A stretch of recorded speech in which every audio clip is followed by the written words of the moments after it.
सभी साथियों नमस्कार। मैं विकास कुमार हिस्ट्री लेक्चर राजस्थान से लमूरिया स्टडी पे आपका हार्दिक स्वागत करता हूँ। फर्स्ट ग्रेड की सीरीज में अपना आज का टॉपिक है लाला लाजपत राय। तो देखिए 28 जनवरी 1865 को इनका जन्म और 17 नवंबर 1928 की इनकी मृत्यु हुई। जन्म स्थान देखें इनका तो धूड़ी के फिरोजपुर पंजाब के अंदर। पिता का नाम राधाकृष्ण अग्रवाल जो उर्दू और फारसी के अध्यापक थे। माता का नाम था गुलाब देवी। और लाला लाजपत राय को पंजाब केसरी और शेर पंजाब के नाम से भी जाना जाता है। शिक्षा इन्होंने लॉ की थी कि गवर्नमेंट लॉ कॉलेज लाहौर से इन्होंने लॉ की शिक्षा ली थी। अपना गुरु किसे मानते थे लाला लाजपत राय? तो मेजिनी को। जब शुरुआती दिनों में जब ये एस एन बनर्जी का एक भाषण सुन रहे थे तो उसी भाषण से प्रेरित होकर इन्होंने क्या किया, मेजिनी को अपना गुरु माना। और ये गर्म दल के नेता थे। जब कांग्रेस के अंदर कांग्रेस का विभाजन हो गया था तो उसके बाद में दो दल बने थे, एक तो नरम दल और एक गरम दल। तो गरम दल के नेता थे और इनकी एक तिकड़ी के रूप में इन्होंने काम किया था कि लाल बाल पाल यानी लाला लाजपत राय, बाल गंगाधर तिलक और विपिन चंद्र पाल तीनों ने मिलकर। अब इनके ऊपर आर्य समाज का गहरा प्रभाव था। चूंकि ये आर्य समाज के सदस्य के रूप में भी इन्होंने काम किया था और आर्य समाज ऐसा समाज था जिसने हिंदू पुनरुत्थानवाद के रूप में काम किया था, यानी कि हिंदू धर्म के पुनरुत्थानवाद के रूप में काम किया। तो स्वामी दयानंद सरस्वती से प्रभावित होकर इन्होंने क्या किया, आर्य समाज लाहौर से ये जुड़े और उसके बाद में हिंदू महासभा के साथ भी ये जुड़े। और आर्य समाज के साथ में जुड़ने का ही कारण था कि इन्होंने आर्य गजेट नामक समाचार पत्र निकाला और उसके अलावा जो दयानंद एंग्लो जो वैदिक स्कूल थी उनकी स्थापना की। आगे देखिए 1886 में लाला हंसराज के संपर्क में आते हैं। उसके बाद में इन्होंने क्या किया, डीएवी स्कूल की स्थापना की, यानी कि दयानंद एंग्लो वैदिक स्कूल की स्थापना की। देखिए ये जो लाला हंसराज हैं इनको अपन जब आर्य समाज पढ़ेंगे उस समय इसको विस्तार से पढ़ेंगे। तो हंसराज के संपर्क में आने के बाद में डीएवी स्कूल की स्थापना करते हैं और 1886 में इन्होंने हिसार में वकालत प्रारंभ की। वकालत करने के बाद में हिसार जाते हैं, वहाँ से ये क्या करते हैं, वकालत शुरू करते हैं। और 1888 में कांग्रेस के इलाहाबाद अधिवेशन में पहली बार भाग लेते हैं पंजाब प्रतिनिधि के रूप में। 1888 में ही सर सैयद अहमद खान ने नाइट की उपाधि ले ली थी और जिससे उनको बहुत ज़्यादा दुख हुआ लाला लाजपत राय को। और उन्होंने जो सर सैयद अहमद खान थे उनको 4 खुले पत्र लिखे और जो किस्से छपके आते थे, किस्से प्रकाशित हुए। जो एक उर्दू का साप्ताहिक पत्र था कोहनूर, उससे प्रकाशित हुए। उसके बाद में 1896 से लेकर के 1900 के बीच इन्होंने विश्व के महान व्यक्ति नामक शीर्षक से उर्दू में 5 पुस्तकों की श्रृंखला लिखी, यानी कि 5 व्यक्तियों की जीवनियाँ इसके अंदर लिखी विश्व के महान व्यक्ति नामक शीर्षक में। उसके बाद में 1897 में हिंदू रिलीफ मूवमेंट चलाया जिसमें अकाल पीड़ित लोगों की मदद व उन्हें मिशनरियों के चुंगल से छुड़ाने के लिए। यानी हिंदू रिलीफ मूवमेंट का मतलब था कि जो अकाल पीड़ित लोग हैं उनकी मदद की जाए और जो ईसाई मिशनरियाँ भारत में काम कर रही हैं और इस जो अकाल के दौरान वो क्या कर रही थी, लोगों को लोभ लालच दे करके धर्म परिवर्तन का काम करवा रही थी। तो उन मिशनरियों के चुंगल से छुड़वाया लाला लाजपत राय ने। उसके बाद में देखिए कि 1905 में गोपाल कृष्ण गोखले के साथ इंग्लैंड गए और वहाँ पर इंडिया हाउस में रुके। इंडिया हाउस ऐसा हाउस था जो श्यामजी कृष्ण वर्मा के द्वारा इसका मतलब इसकी स्थापना की गई थी। और एक प्रकार से आप कह सकते हो कि जो भारत का जो भी क्रांतिकारी इंग्लैंड जाएगा तो वो इंडिया हाउस में जाकर ही रुकता था। और एक प्रकार से आप कह सकते हो कि जो क्रांतिकारी जो इंग्लैंड के अंदर जो क्रांति का जो संचालन किया जा रहा था उसका संचालन इंडिया हाउस से होता था। 1905 में पंजाब में स्वदेशी आंदोलन का नेतृत्व किसने किया? लाला लाजपत राय ने किया। देखिए 1905 में बंगाल का विभाजन हुआ था और बंगाल के विभाजन के बाद में एक बहुत बड़ा मूवमेंट चला था पूरे देश के अंदर जिसका नाम था स्वदेशी आंदोलन। और इस स्वदेशी आंदोलन का नेतृत्व पंजाब के अंदर किसने किया? लाला लाजपत राय ने किया। अब इसी समय 1907 के आसपास ही पंजाब में कॉलोनाइजेशन एक्ट लाया गया। तो इस कॉलोनाइजेशन एक्ट का विरोध किया लाला लाजपत राय ने और सिंचाई की दरों में वृद्धि कर दी थी, उसका भी विरोध किया। फलस्वरूप और ये जो जो विरोध था इन्होंने अपने जो समाचार पत्र था पंजाबी उसके माध्यम से किया। तो सरकार नाराज हो गई, अंग्रेज नाराज हो गए और अंग्रेजों को इनसे डर लगने लगा। तो उन्होंने क्या कर दिया, इनके समाचार पत्र को प्रतिबंधित किया और मई 1907 में लाला लाजपत राय को गिरफ्तार करके बिना ट्रायल के ही कहाँ भेज दिया, बर्मा स्थित मांडले जेल भेज दिया। लेकिन सबूतों के अभाव में नवंबर 1907 में इनको रिहा करना पड़ा। और जब इनको ये जेल में रखा गया था तो इसी के ऊपर इन्होंने 1908 में एक बुक लिखी, the story of my deportation. ये किसकी बुक है? लाला लाजपत राय की बुक है, the story of my deportation. 1908 में ही अकाल राहत कार्यों के लिए जो इन्होंने चंदा इकट्ठा किया था उसका कुछ हिस्सा दलितों के उत्थान के लिए भी लगाया। तो देखिए, दलितों के उत्थान के लिए इन्होंने बहुत सारे काम किए। इन्होंने लाहौर के अंदर एक भूमि का टुकड़ा भी खरीदा था इनके विद्यालय के लिए और इनके घर बनाने के लिए, दलितों के घर बनाने के लिए। 1914 में कांग्रेस प्रतिनिधि के रूप में इंग्लैंड गए, लेकिन पहला विश्व युद्ध शुरू हो गया था 1914 में। तो पहला विश्व युद्ध शुरू होने के कारण, यानी कि फर्स्ट वर्ल्ड वॉर शुरू होने के कारण वहाँ से अमेरिका चले गए और बाद में 1915 में जापान गए, जहाँ जापान के प्रधानमंत्री आकुमा और चीन के नेता थे सन यात सेन, उनसे मुलाकात की और वहाँ से वापस अमेरिका आ गए। तो ये क्रम थोड़ा सा याद रखना कि इंग्लैंड से कहाँ गए? अमेरिका, अमेरिका से फिर जापान, जापान से चीन और चीन से वापस कहाँ गए? अमेरिका आ गए। अक्टूबर 1917 में न्यूयॉर्क में Indian home rule society of America की स्थापना की। देखिए, क्रांतिकारी नेताएं के लिए सीमाएं कोई मायने नहीं रखती हैं कि भारत के अंदर क्रांति हो रही है, भारत के अंदर स्वतंत्रता का आंदोलन चलाया जा रहा है, लेकिन कई क्रांतिकारी ऐसे थे जो भारत के बाहर रहकर भी भारत के जो स्वतंत्रता आंदोलन था उसको मजबूत बनाने का काम कर रहे थे। और इसी क्रम में देखिए कि भारत के अंदर जो तिलक थे और एनी बेसेंट थे, उन्होंने होम रूल आंदोलन चलाया था। तो उस होम रूल आंदोलन को सहायता देने के लिए लाला लाजपत राय ने न्यूयॉर्क में Indian home rule society of America की स्थापना कर दी, और जिसके अध्यक्ष तो खुद थे लाला लाजपत राय LLR, ठीक है। और उपाध्यक्ष किसे बनाया गया? JT सदरलैंड को। 1918 में जो इनका मुखपत्र था, किसका? Indian home rule society of America का जो मुखपत्र था यंग इंडिया, उसकी शुरुआत की और न्यूयॉर्क में ही हिंदुस्तान इंफॉर्मेशन सर्विस एसोसिएशन की स्थापना की। यानी लाला लाजपत राय ने न्यूयॉर्क में रहते हुए Indian home rule society of America की स्थापना की, उसका मुखपत्र के रूप में यंग इंडिया समाचार पत्र चलाया और न्यूयॉर्क में ही उन्होंने हिंदुस्तान इंफॉर्मेशन सर्विस एसोसिएशन का गठन किया या स्थापना की। फरवरी 1920 में वे भारत वापस आते हैं और कांग्रेस के कलकत्ता विशेष अधिवेशन की अध्यक्षता लाला लाजपत राय के द्वारा की जाती है सितंबर 1920 में। ये बहुत ज़्यादा इंपॉर्टेंट है कि 1920 के कोलकाता की जो कांग्रेस का कलकत्ता का विशेष अधिवेशन था उसकी अध्यक्षता किसके द्वारा की गई? लाला लाजपत राय के द्वारा की गई। अब उसी समय असहयोग आंदोलन चल रहा होता है, तो असहयोग आंदोलन में लाला लाजपत राय भाग लेते हैं और असहयोग आंदोलन में भाग लेते हुए ही उनका जो पहला काम होता है वो होता है 1920 में ऑल इंडिया ट्रेड यूनियन का गठन, ठीक है ना। तो ऑल इंडिया ट्रेड यूनियन का जो बम्बई अधिवेशन था उसकी अध्यक्षता भी किसके द्वारा की जाती है? लाला लाजपत राय के द्वारा की जाती है। 1921 में उन्होंने क्या किया? नेशनल कॉलेज लाहौर की स्थापना की। देखिए, ये एक प्रकार से असहयोग आंदोलन का हिस्सा था। असहयोग आंदोलन का मतलब क्या था कि गांधी जी ने असहयोग आंदोलन चलाया, जिसके तहत क्या किया गया कि अंग्रेजों का असहयोग किया गया।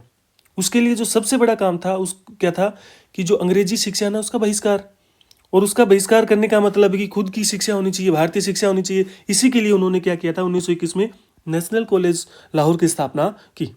1921 में ही सर्वेंट्स ऑफ इंडियन सोसाइटी की स्थापना की।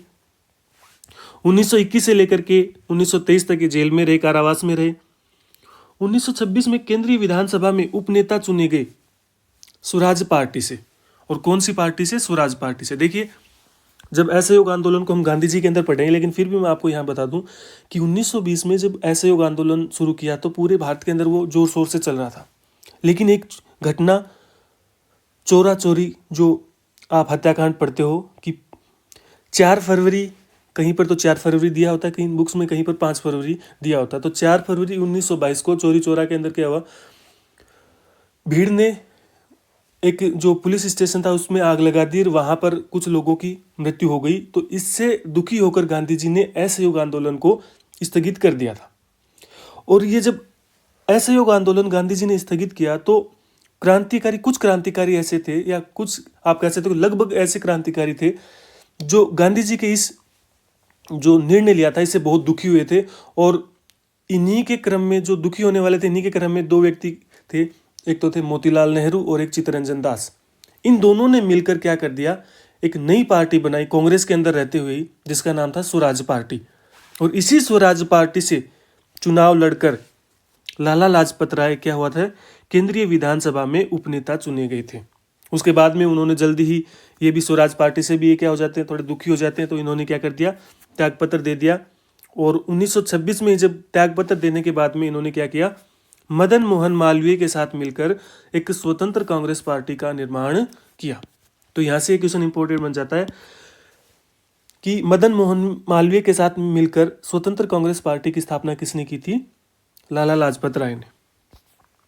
अब यहाँ पर शुरू होता है वो दौर जिसे आप सभी जानते हो कि साइमन कमीशन का विरोध हो रहा था भारत में। साइमन कमीशन आया, साइमन कमीशन क्या था इसके बारे में बात करें तो देखिए 1919 का जो भारत शासन अधिनियम था, जिसे आप मॉन्टेग्यू चेम्सफोर्ड के नाम से जानते हो।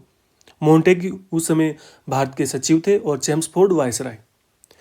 तो 1919 के अधिनियम में एक प्रावधान किया गया था, एक संवैधानिक प्रावधान था कि 10 साल के बाद में एक आयोग की नियुक्ति की जाएगी जो भारत के अंदर जो संवैधानिक प्रयास हो रहे हैं उनकी समीक्षा करेगा कि 1919 के बाद में क्या क्या संवैधानिक प्रयास किए गए। उसकी समीक्षा के लिए 10 वर्ष बाद में एक आयोग गठित किया जाएगा।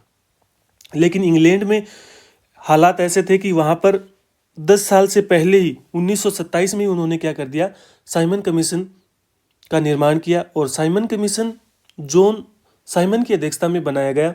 और इसमें जितने भी सदस्य थे वे सभी के सभी कैसे थे, श्वेत सदस्य थे, यानी कि अंग्रेज सदस्य थे। इसीलिए इसे क्या कहा जाता है, श्वेत कमीशन भी कहा जाता है। और ये कमीशन जब फरवरी के अंदर जब भारत में आता है तो इसका बहुत ज़्यादा विरोध किया जाता है। तो ये था साइमन कमीशन। तो साइमन कमीशन का विरोध हो रहा था पूरे भारत के अंदर।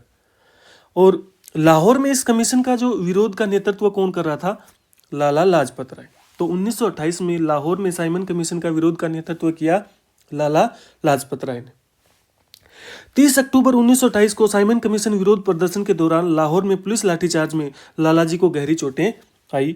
और उस समय जो पुलिस अधीक्षक था वो कौन था, स्कॉट, यानी कि स्कॉट के कहने पर ही वहां पर लाठीचार्ज किया और जिसमें लाला लाजपत राय को लाठियां लगी।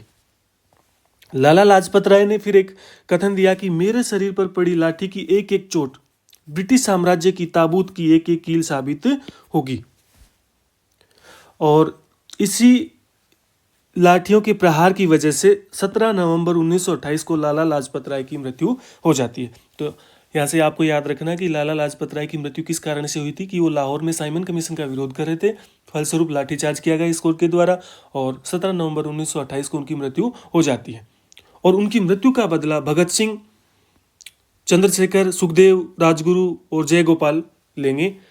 और किस रूप में लेंगे आगे बात करेंगे। देखिए यहाँ पर लाला लाजपत राय की मृत्यु पर गांधी जी का कथन है, बहुत इंपॉर्टेंट है कि भारतीय सौरमंडल का एक सितारा डूब गया।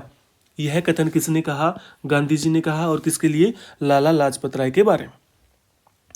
चूंकि भगत सिंह जो थे वो खुद जो गर्म विचारधारा के थे और लाला लाजपत राय से बहुत ज़्यादा प्रभावित थे, तो इन्होंने लाला लाजपत राय की मौत का बदला लेने का निश्चय किया। तो 17 दिसंबर 1928 को लाला लाजपत राय की मौत का बदला HSRA, Hindustan socialist Republic association के क्रांतिकारियों ने सहायक पुलिस अधीक्षक सैंडर्स को मारकर लिया। देखिए वास्तव में तो मारना तो चाहते थे स्कॉट को, लेकिन स्कॉट की जगह सैंडर्स मारा जाता है। और इसमें कौन कौन शामिल थे, भगत सिंह, सुखदेव, आजाद, राजगुरु और जयगोपाल। इन्होंने लाला लाजपत राय की मौत का बदला लिया। HSRA को आगे पढ़ेंगे कि HRA का निर्माण होता है पहले, उसके बाद में HRA समाप्त हो जाती है, फिर HSRA का गठन होता है। ये आगे पढ़ेंगे, भगत सिंह और चंद्रशेखर आजाद जब पढ़ेंगे उसके अंदर। अब देखिए लाला लाजपत राय देखिए एक प्रकार से क्रांतिकारी थे, समाज सुधारक भी थे, दलितों के उत्थान के लिए भी काम किया इन्होंने, अकाल राहत जब पीड़ितों के लिए भी काम किया है। और उसके अलावा इन्होंने ऐसे कई समाचार पत्रों का प्रकाशन किया जिसकी सहायता से उस समय का जो भारतीय स्वतंत्रता आंदोलन था उसमें अहम भूमिका इन्होंने निभाई। तो देखिए लाला लाजपत राय ने कौन कौन सी पत्रिकाओं का संपादन किया। और ये निश्चित रहिए कि वीडियो के अंदर ही मैं आपको याद करवा दूंगा। अंत में आपको ट्रिक के माध्यम से पूरा का पूरा जो भी आप पढ़ोगे उसको एक ही ट्रिक के माध्यम से पूरा याद करवा दूंगा। तो देखिए, लाला लाजपत राय ने निम्न पत्रिकाओं का संपादन किया। कौन कौन सी पत्रिकाएं थी? आर्य गजट। तो आपको सबसे पहले ही बताया था मैंने कि आर्य समाज से जुड़े हुए थे। दयानंद एंग्लो वैदिक कॉलेज स्कूल की स्थापना की थी। तो इसी क्रम में इन्होंने एक पत्रिका का संपादन किया जो क्या नाम था? आर्य गजट। उसके अलावा पंजाबी पत्रिका थी और इसी पंजाबी पत्रिका पर बैन भी लगाया था 1908 के आसपास। और 1908 या शायद 1909, देखना इसमें पीछे बताया कि 1900। और उनको फिर उसके बाद में जेल हुई थी लाला लाजपत राय को। और उसके बाद में यहाँ पर आपको ये याद करना है कि पंजाबी जो था वो किस भाषा में था? अंग्रेजी भाषा में था। वंदे मातरम जो पत्र था वो क्या था? उर्दू भाषा का था। 1920 में शुरू किया गया। और द पीपुल किस में था? अंग्रेजी में। यहाँ से जो इंपॉर्टेंट क्वेश्चन बनते हैं ये इनकी लैंग्वेज के ऊपर इंपॉर्टेंट बनते हैं कि पंजाबी किस भाषा का समाचार पत्र था? अंग्रेजी का। वंदे मातरम किसका था? उर्दू का। और द पीपल किसका था? इंग्लिश का। तो आपको इंपॉर्टेंट तो ये याद रखना है वंदे मातरम, बाकी दोनों बच गए वो किसके हैं? अंग्रेजी के। अब इसके अलावा इन्होंने 1896 से लेकर के 1900 के बीच में विश्व के महान व्यक्ति नामक शीर्षक से इन 5 व्यक्तियों की जीवनियां लिखी थी। मेजिनी, गैरिबाल्डी, शिवाजी, स्वामी दयानंद सरस्वती और श्री कृष्ण। इन 5 व्यक्तियों की जीवनियां लिखी थी। तो यहाँ से इंपॉर्टेंट ये बन सकता है, ये क्वेश्चन बन सकता है कि लाला लाजपत राय ने विश्व के महान व्यक्ति शीर्षक से जीवनियां लिखी, तो निम्नलिखित में से कौन से व्यक्ति की जीवनी नहीं लिखी? तो इसलिए आपको इन 5 के नाम याद करने पड़ेंगे। मेजिनी, गैरिबाल्डी और शिवाजी, स्वामी दयानंद सरस्वती और श्री कृष्ण। और ये सारी की सारी जीवनियां किस भाषा में लिखी? उर्दू भाषा में लिखी। इसके अलावा लाला लाजपत राय ने मेजिनी की ड्यूटीज ऑफ मैन का उर्दू में अनुवाद किया। उसके अलावा अशोक मौर्य और गुरुदत्त विद्यार्थी की जीवनियां भी लाला लाजपत राय के द्वारा लिखी गई। अब देखिए इनकी जो बुक्स थी वो कौन कौन सी थी? तो the story of my deportation, पहले भी पढ़ा अपन ने। The story of my deportation यानी कि जब इनको जेल के अंदर बंद किया था तो उसके बाद 1907 में जब जेल में बंद किया था तो 8 में जब वापस ये रिहा हुए थे और रिहा होने के बाद में इन्होंने ये बुक लिखी थी the story of my deportation. 1915 में इन्होंने आर्य समाज लिखा। Young India N interpretation and A history of the nationalist movement 1916 के अंदर। यंग इंडिया लाला लाजपत राय के द्वारा एक पुस्तक लिखी गई 1916 में। और इसी पुस्तक का एक कथन है जो लाला लाजपत राय ने कहा था कि 1857 की क्रांति राजनीतिक व राष्ट्रीय थी, यानी राजनीतिक भी थी और राष्ट्रीय भी थी। यह बात किसने कही थी? लाला लाजपत राय ने। और किसमें? यंग इंडिया अपनी जो बुक थी उसमें। उसके अलावा नेक्स्ट है इसका the USA A Hindus impression 1916 में। 5वां है इंग्लैंड डेब्ट टू इंडिया, इंग्लैंड का भारत पर ऋण 1917 के अंदर लिखी। अगला है problems of national education of India, यानी कि जो भारत की जो राष्ट्रीय शिक्षा है उसकी जो समस्या है उसके बारे में लिखा 1920 में। अनहैप्पी इंडिया, दुखी भारत 1928 में। India's will to freedom, evolution of Japan, travelogue United States of America, जब वो अमेरिका गए थे तो उसके जो यात्रा वृत्तांत थे वो इसके अंदर लिखे थे इन्होंने, travelogue India United States of America. उसके अलावा message of the Bhagavad Gita और डिप्रेस्ड ग्लासेज, ये सारी की सारी जो रचनाएं हैं वो किसकी हैं? लाला लाजपत राय की। अब देखिए यहाँ से जो क्वेश्चन बनते हैं ना वो या तो बनेंगे इनके द्वारा जो आंदोलन चलाया गया उसके ऊपर और या फिर इनकी बुक्स के ऊपर। अब देखिए लाला लाजपत राय ने 1894 में पंजाब नेशनल बैंक की स्थापना की थी और धनलक्ष्मी बीमा कंपनी की स्थापना भी की थी। यानी कि पंजाब नेशनल जो बैंक आज आप देखते हो उसकी स्थापना लाला लाजपत राय के सहयोग से हुई थी, यानी कि वो संस्थापक सदस्य थे। और धनलक्ष्मी बीमा कंपनी LIC जिसे आप समझते हो, वो जो उनके संस्थापक सदस्य के रूप में भी उन्होंने भी क्या किया था? इसकी स्थापना की थी। अन्य योगदान में देखें तो इन्होंने RK हाई स्कूल लाहौर की स्थापना की। RK का मतलब राधा किशन, इनकी पिताजी का नाम क्या था? राधा कृष्ण या राधा किशन, तो उनके नाम पर इन्होंने राधा कृष्ण हाई स्कूल लाहौर की स्थापना की। इनकी माता का देहांत TB से हुआ था, इसलिए इन्होंने 1927 में TB हॉस्पिटल भी खोला। हिसार के अंदर, ये बहुत ज़्यादा इंपॉर्टेंट है, कि हिसार बार काउंसिल की स्थापना की और हिसार में ही आर्य समाज की स्थापना की। ये कह सकते हो कि इनके पिता जो टीचर थे तो उनका ट्रांसफर होता रहता था, तो उनके साथ में ये भी जाते रहते थे।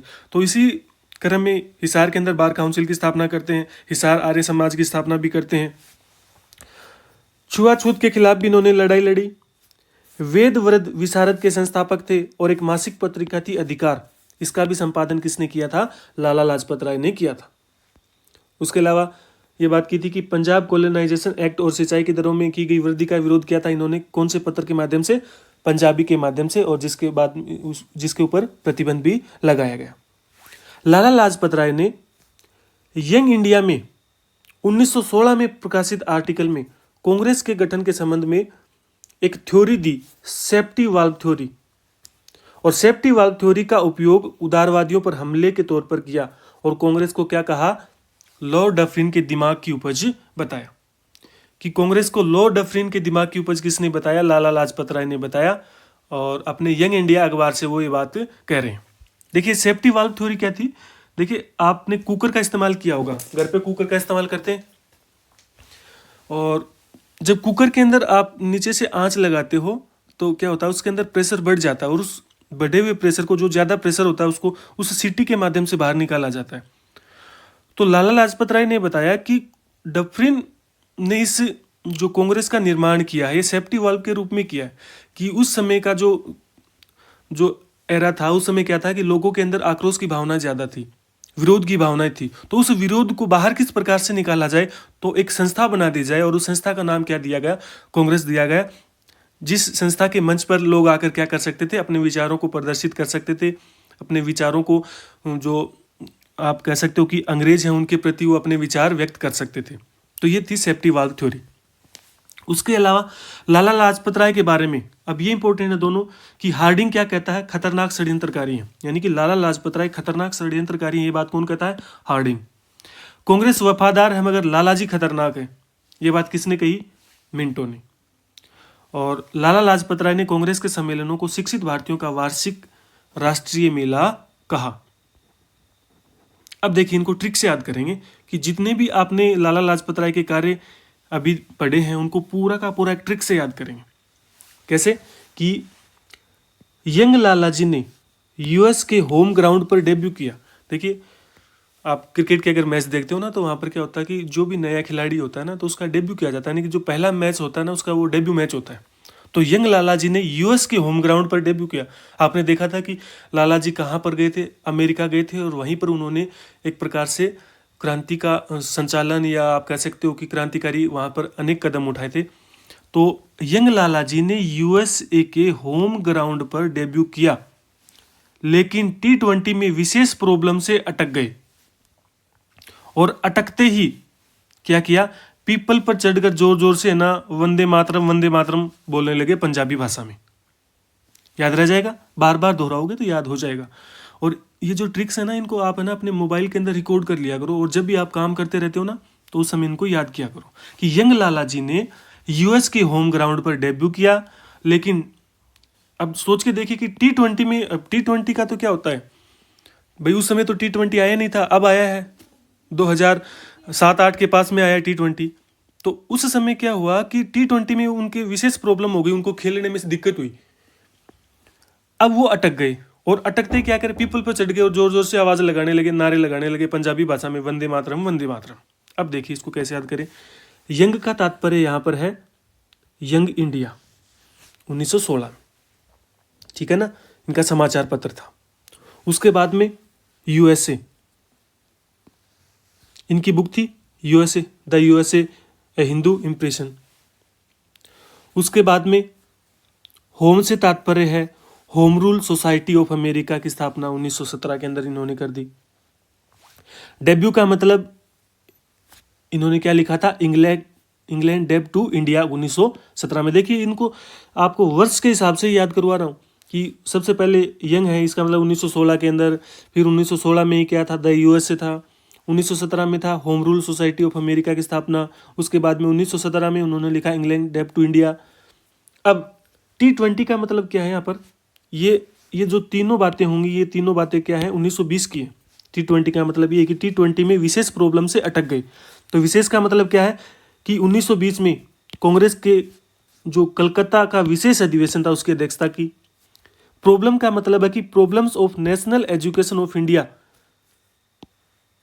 ये जो बुक लिखी थी 1920 के अंदर। अटक का मतलब क्या है कि जो अटक का अधिवेशन हुआ था, all India trade union Congress का अधिवेशन हुआ था, उसकी अध्यक्षता किसने की थी? लाला लाजपत राय ने 1920 में। और अटकते ही वो क्या किया, उन्होंने पीपल पर चढ़कर वंदे मातरम के नारे लगाई पंजाबी भाषा में। तो यहाँ पर आपको 3 समाचार पत्र याद हो जाएंगे। द पीपल इंग्लिश में था, वंदे मातरम उर्दू में था, और पंजाबी किस में था? इंग्लिश में था। यहाँ ये याद रखना कि वंदे मातरम उर्दू में था, तो पीपल पर चढ़कर क्या किया? वंदे मातरम के नारे लगा रहे हैं पंजाबी में, और उधर से नेशनल कॉलेज के सेंटर में एक सर्वेंट ड्यूटी कर रहा था। ये तो नारे लगा रहे हैं वंदे मातरम के, उधर क्या हो रहा था कि नेशनल कॉलेज के सेंटर में एक सर्वेंट ड्यूटी कर रहा था, जो अपने पॉलिटिकल फ्यूचर के लिए क्या था? अनहैप्पी था। तो लाला जी ने उसके लिए क्या कर दिया? एक तो पीएनबी बैंक की स्थापना कर दी और एक लक्ष्मी कंपनी की स्थापना कर दी। तो यहाँ से आप याद रखोगे कि नेशनल कॉलेज की स्थापना लाला जी के द्वारा की जाती है, नेशनल कॉलेज लाहौर की स्थापना। उसके बाद में सेंटर का मतलब क्या है कि सेंट्रल लेजिस्लेटिव असेंबली के अंदर ये उपनेता चुने गए थे लाला जी। सर्वेंट्स ऑफ इंडियन सोसाइटी की स्थापना की। ड्यूटी का मतलब है कि ड्यूटीज ऑफ मैन, मेजनी की जो बुक थी ड्यूटीज ऑफ मैन, उसको लिखा, मतलब उसका उर्दू के अंदर अनुवाद किया। और वे अपने पॉलिटिकल फ्यूचर के लिए अनहैप्पी था। कौन अनहैप्पी था? सर्वेंट अनहैप्पी था।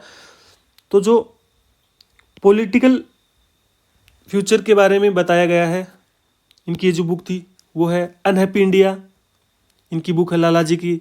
उसके अलावा पीएनबी का मतलब पंजाब नेशनल बैंक की स्थापना संस्थापक सदस्य के रूप में। उसके बाद में धनलक्ष्मी कंपनी की स्थापना इन्होंने की। ये सारी की सारी हिस्ट्री से याद हो जाएंगी आपको। देखिए यहाँ पर कौन कौन सी बातें पढ़ी थी, एक बार देख लेना कि एक तो ये था अनहैप्पी इंडिया 1928 में, और ये इंग्लैंड डेप टू इंडिया 1917 के अंदर। उसके अलावा the USA A Hindus impression 1916 के अंदर। प्रॉब्लम्स ऑफ नेशनल एजुकेशन 1920 में लिखी। और एक यंग इंडिया आ गया, स्टोरी ऑफ माई डिपोर्टेशन आ गई, ये आगे सभी। अब देखिए ये जो अनहैप्पी इंडिया थी, अनहैप्पी इंडिया ये क्या थी? ये जो इनकी बुक थी, इस बुक में इन्होंने जो अमेरिकी लेखिका थी कैथरीन मेयो, उन्होंने अपनी पुस्तक मदर इंडिया में क्या किया था कि भारतीय सभ्यता और संस्कृति पर कीचड़ उछाला था। और उसका जवाब लाला जी ने किस में दिया था? अनहैप्पी इंडिया के अंदर दिया था। यानी कि अमेरिकी लेखिका कैथरीन मेयो के द्वारा अपनी पुस्तक मदर इंडिया में भारतीय सभ्यता और संस्कृति को भला बुरा कहा, कीचड़ उछाला गया, और उसी के जवाब में उन्होंने अनहैप्पी इंडिया के अंदर से उस चीज़ का जवाब उन्होंने दिया लाला लाजपत राय ने। इस प्रकार से आपको तैयार करने। अगर आपको वीडियो पसंद आते हैं तो वीडियो को लाइक ज़रूर कीजिएगा, और चैनल पर नए हो तो चैनल को सब्सक्राइब कीजिएगा, और ज़्यादा से ज़्यादा साथियों के अंदर आप इसको शेयर कीजिएगा। धन्यवाद। इसके अलावा एक बुक और बच गई है जो लाला लाजपत राय के द्वारा लिखी गई है, वो क्या थी? Political future of India. Political future of India भी किसके द्वारा लिखी गई है? लाला लाजपत राय के द्वारा। धन्यवाद।